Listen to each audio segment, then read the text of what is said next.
अवधूत चिंतन श्री गुरुदेव दत्त स्वामी महाराज की जय। छत्रपती शिवाजी महाराज की जय।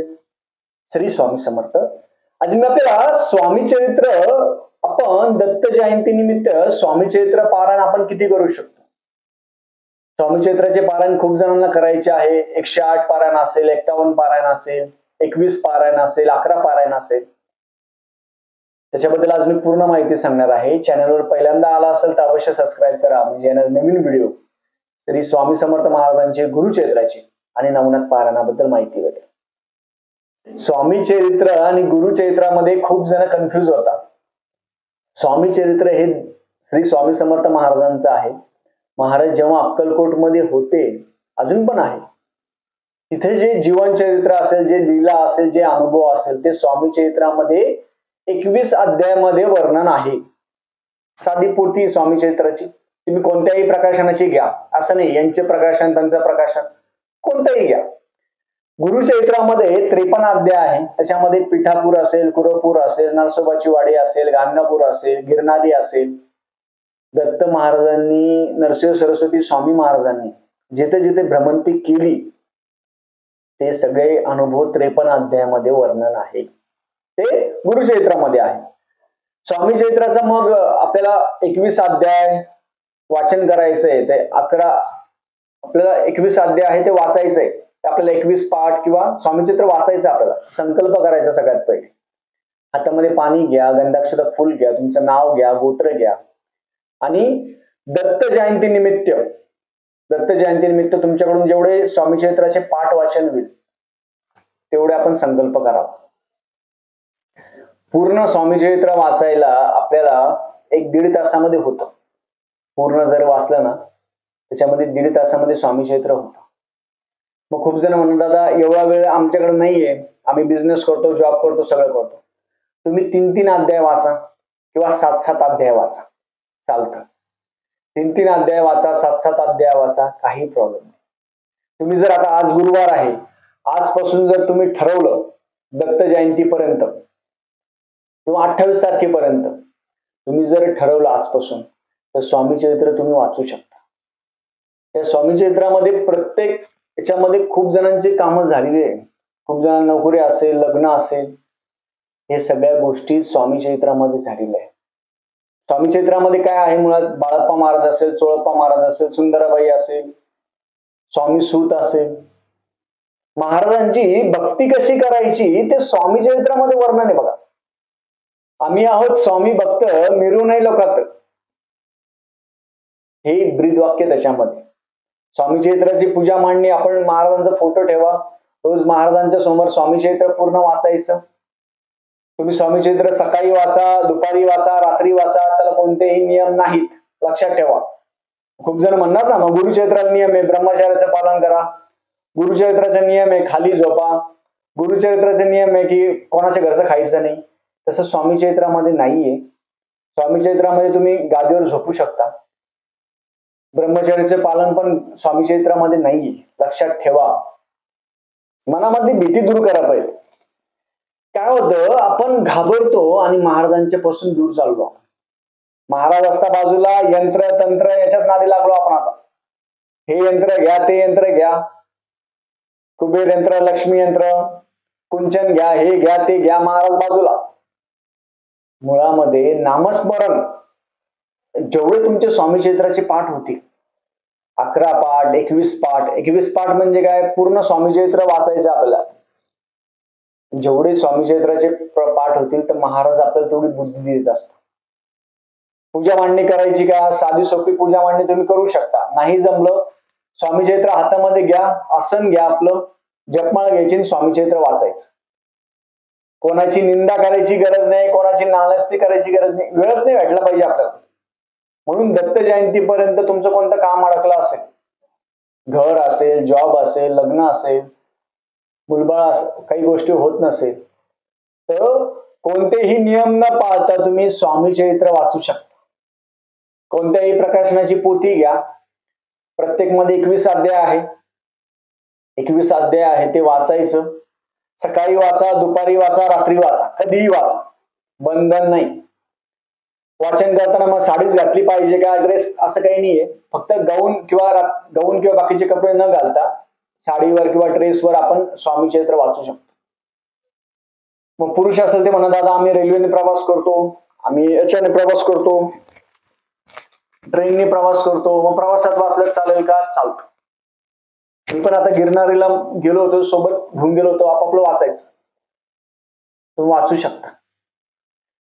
स्वामी चरित्र जेव्हा आपण महाराजांचा फोटो ठेवून समोर ठेवतो, तर तुपाचा दिवा, तेलाचा दिवा लावायचा आणि दुपारच्या वेळेस स्वामी चरित्र वाचू शकतात. त्याला 12 ते 12:30 बंद करायचे पण नियम नाहीये स्वामी चरित्राला, लक्षात घ्या. स्वामी चरित्राला कोणतेही नियम नाहीये. आता लोकांनी नवीनच नियम तयार केले, असं कोणते नियम नाहीये स्वामी चरित्राला. स्वामी चरित्रामध्ये आपण जेव्हा वाचतो तर महाराजांना समजून घेतो आपण. महाराज अक्कलकोटमध्ये आले, महाराजांनी दिल्या केला. चोळप्पा महाराज, बाळप्पा महाराज, म्हणजे चोळप्पा महाराजांचं एवढं भाग्य आहे की महाराज त्यांच्या घरी राहिले. महाराजांनी जेवण केलं त्यांच्या घरी. सोपं नाहीये. पूर्वपुण्य होते गाठी, म्हणून घडली स्वामीराजी भेटी. महाराजांची भेट घडायला पण आपलं पुण्य पाहिजे. असं श्री स्वामी समर्थ महाराजांचं नाव घ्यायला पण आपलं पुण्य पाहिजे, असं कोणीही घेऊ शकत नाही. चोळप्पा महाराजांचं बघा ना, किती पुण्य. महाराज त्यांच्या घरी जेवण केलं, हे स्वामी चरित्रामध्ये वर्णन. बाळप्पा महाराजांचं निर्लोक भक्ती.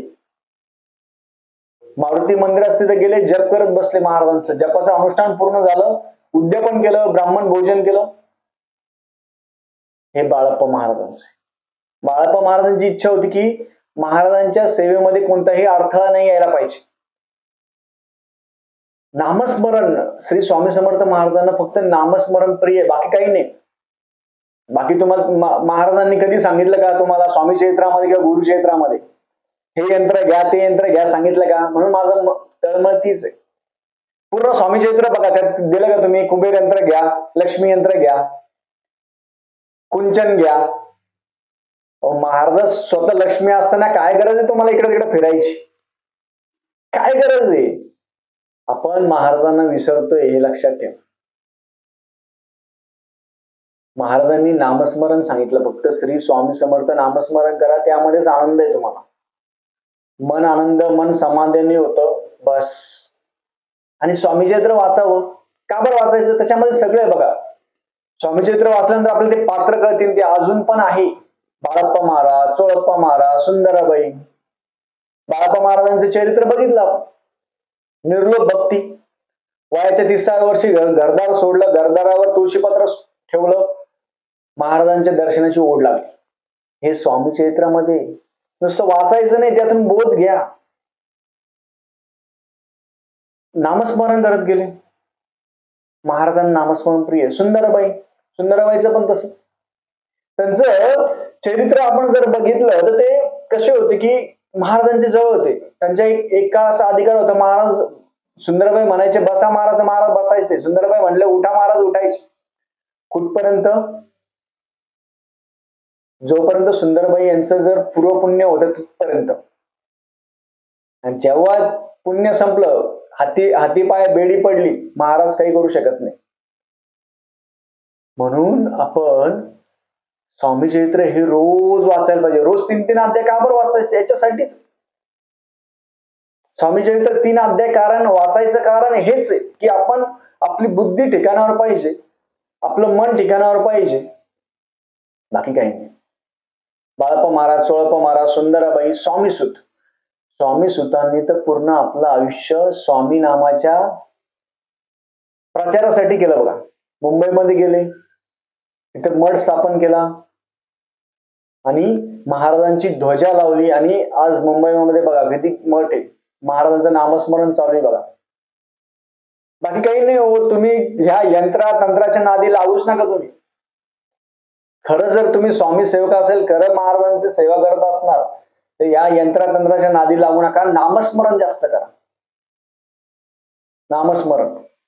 आणि खरंच जर जो व्यक्ती स्वामी चरित्र खरं वाचत असेल, त्याच्यामध्ये तुम्हाला दिसेल, मला कमेंट करून पण सांगा, स्वामी चरित्रामध्ये कुठं सांगितलं का हे यंत्र घ्या, ते यंत्र घ्या, ते यंत्र घ्या?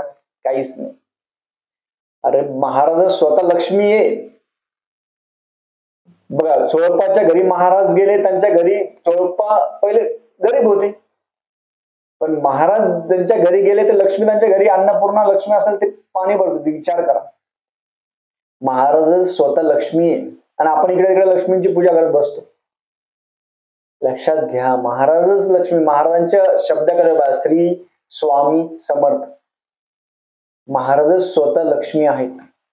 मग कशाला आपण इकडं तिकडं व्यर्थ वाया घालायचं. म्हणून या यंत्रतंत्राच्या नादी लागू नका. सगळ्यांनी नामस्मरण करावं. आपलं जेवढं नामस्मरण होईल, 1 लाख 2 लाख 3 लाख 13 लाख जेवढं नामस्मरण होईल तेवढं आपण महाराजांच्या जवळ जातो. रोज स्वामी चरित्र वाचल्याने आपण आपल्या चांगल्या मार्गावर येतो. आपण वाईट कर्म आपल्याकडून होत नाही, वाईट गोष्टी होत नाही. आणि महाराजांवर पूर्ण विश्वास आपण ठेवायला पाहिजे. आपण तसं करतच नाही. कोणी काय सांगतं तसं करा, कोणी काय सांगतं तसं करा. आणि जेवढं तुम्ही पैशाच्या पाठीमागे पळणार तर तुमची बुद्धी ना ती काम करणार नाही. लक्षात ठेवा, हे लक्षात ठेवा. ज्यांच्याकडे अति पैसा आहे त्यांना बुद्धी नाहीये, आणि ज्यांच्याकडे बुद्धी आहे त्यांच्याकडे अति पैसा नाहीये. मला कमेंट करून अवश्य सांगा, मी जे बोलतोय ते न्यूट्रल पाहिजे माणसाने. अति पैशाचे मागे लावले तर तुम्हाला बुद्धी नाहीये, आणि जास्त जर पैसा असेल तर तुम्हाला बुद्धीचा वापरच होत नाही तुमचा. मग आपण याच्यासाठी महाराजांचं, आपण प्रत्येक गुरुवारी महाराजांच्या मठामध्ये केंद्रामध्ये जातो, तर नामस्मरण आपण जास्त करायला पाहिजे.